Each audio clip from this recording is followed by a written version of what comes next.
What's going on, guys? You know who it is. If you don't, Daric here from DaricBennett.com, coming to you with a quick lesson on the Throwdown groove video that was posted about a week or so ago.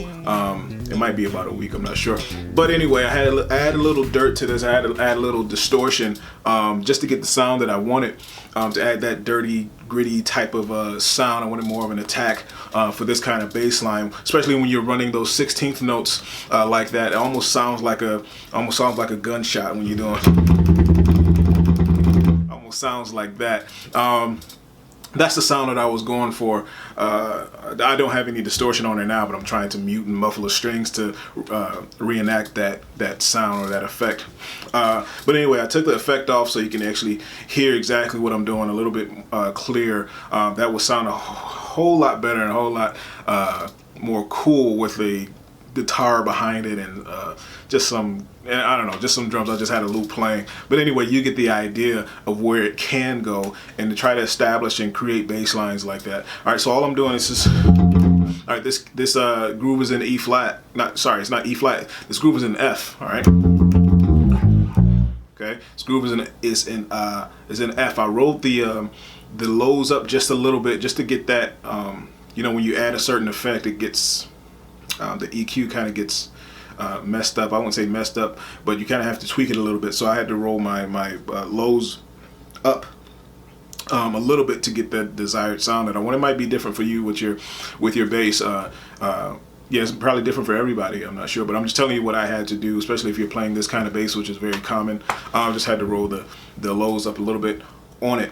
Anyway, very simple groove. It would be very quick to show you guys. But anyway, this it's in the key of F minor. All right, it's in the key of F. All right.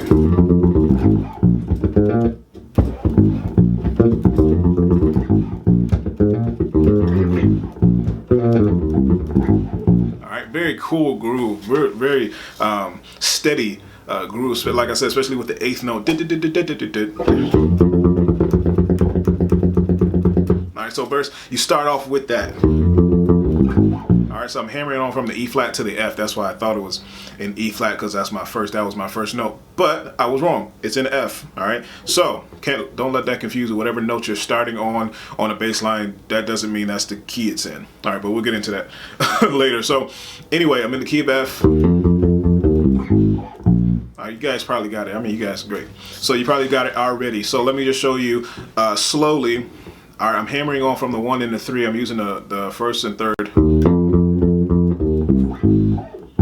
All right, so the count of those notes: 1, 2, 3, 4, 5. All right. All right, alternating fingers here, very important. You can't hit this with. I mean, you can if you want to. If you're Speedy Gonzalez and you have that one finger. I mean, it can be done, but give yourself a break. Make it easier on yourself. Use the 2. It's actually a very good exercise as well, doing this kind of groove.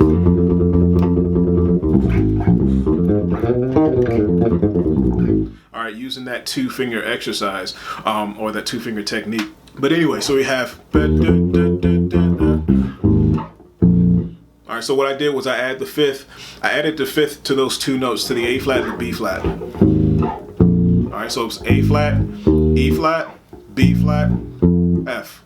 And you can either play those with your 1st finger and your 3rd, or your 1st and your 4th. Sometimes I go back and forth from 1st to 4th, from 1st to 3rd, either one. That feels great at the time, especially depending on where I'm at on the neck. If it's down here where the neck is wider, sometimes I use 1 and 4 just because it's easier for me. I don't have huge hands. So I try to work with what works for me. My stretch has developed over the years, but my hands still really aren't that that big. Anyway, so whatever works for you, whatever's comfortable. Obviously, it's going to be a little bit easier coming up on the fretboard, up the scale. It'll be easier because the frets, you know, kind of narrow in as you see. So whatever works for you, the 1 or the 4, the 1 or the 1 and the 3. So that's pretty much the whole lick. So all I was doing was just leading up to that, just another hammer onto the, hitting that first note but not the second note, from the A flat to the B flat. So the same notes. All right, so I just move it up an octave. I just don't do the 5th on those. All right, so but play around with it. Let's see what you can come up with. Like I said before already, if you haven't seen the Throwdown video, go check it out. It's in the Throwdown section on the website, and you know you guys can go ahead and post your own videos, and you have been already, so thanks a lot, and it's been great. It's been pretty cool to see other people's perspective on some of these throwdown grooves, or even your own throwdown groove. Maybe I'll go ahead and challenge you to your own throwdown groove, and I'll play it and I'll try to figure it out. Let's see what we can come up with. To get full access to the rest of this lesson, you want to head over to DaricBennett.com if you're not already there to start your free trial today. All right, you won't regret it. We got new advanced lessons coming up every single week for our members.